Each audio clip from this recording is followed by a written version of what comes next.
ఆదినారాయణ రెడ్డికి పదవి ఇస్తున్నట్టు వస్తున్న వార్తలు నిజం కాదని, ఎటువంటి సమాచారం లేదని రామసుబ్బారెడ్డి అంటున్నారు. రామసుబ్బారెడ్డికి ఆర్టీసీ చైర్మన్ ప్రతిపాదన ఆయన తిరస్కరిస్తున్నట్టుగా కూడా ఆయన అనౌన్స్ చేశారు.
ఏపీ కేబినెట్ విస్తరణ వేగం పుంజుకుంది. అదే సమయంలో అసంతృప్తులు అలకలు కూడా పెరుగుతున్నాయి.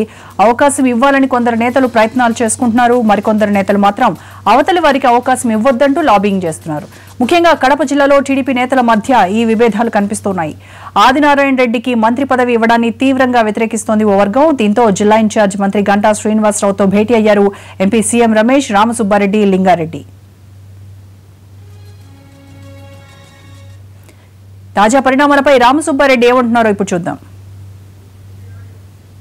మంత్రివర్గ విస్తరణ రేపు జరుగుతుందనేది మేము కూడా మీడియాలో, టీవీల్లో చూసినటువంటి వార్తలు. ఈరోజు ఆదినారాయణ రెడ్డి పార్టీలో చేరడం, ఈరోజు మంత్రివర్గం విస్తరణలో అవకాశం ఉంటుందనేది కూడా పేపర్లో, మీడియాలో చూసింది. ఇంతవరకు ముఖ్యమంత్రి గారు పిలిచి మా జిల్లాలో నాయకులతో ఎవరితో కూడా ఆదినారాయణ రెడ్డికి ఇస్తున్నామనేది ఇంతవరకు తెలియజేయలేదు. మేమందరం కూడా పార్టీ కోసం చాలా కష్టపడి 10 సంవత్సరాల అపోజిషన్లో చాలా ముఖ్యమైనటువంటి నాయకులు పోరాటాలు చేసిన రాజశేఖర రెడ్డి ముఖ్యమంత్రిగా ఉన్నారు. జైలుకి నేనే కాదు, సతీష్ రెడ్డి వెళ్ళాడు, మేము వెళ్ళాము. చాలామంది కూడా కేసుల్లో ఇరుక్కున్నారు.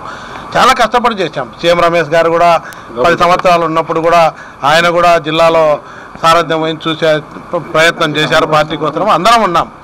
ఏదైనా కూడా మేమంతా కోరేది చంద్రబాబు నాయుడు గారి నాయకత్వం బలపడే విధంగా నిర్ణయాలు జరగాలనేది కోరుతున్నాం. ఇంతవరకు అయితే నాకు మమ్మల్ని పిలిచి అయితే చెప్పలేదు ఇంతవరకు. సార్, ఒకవేళ ఆదినారాయణ రెడ్డికి పదవి ఇస్తే వాట్ ఈజ్ యువర్ రెస్పాన్స్?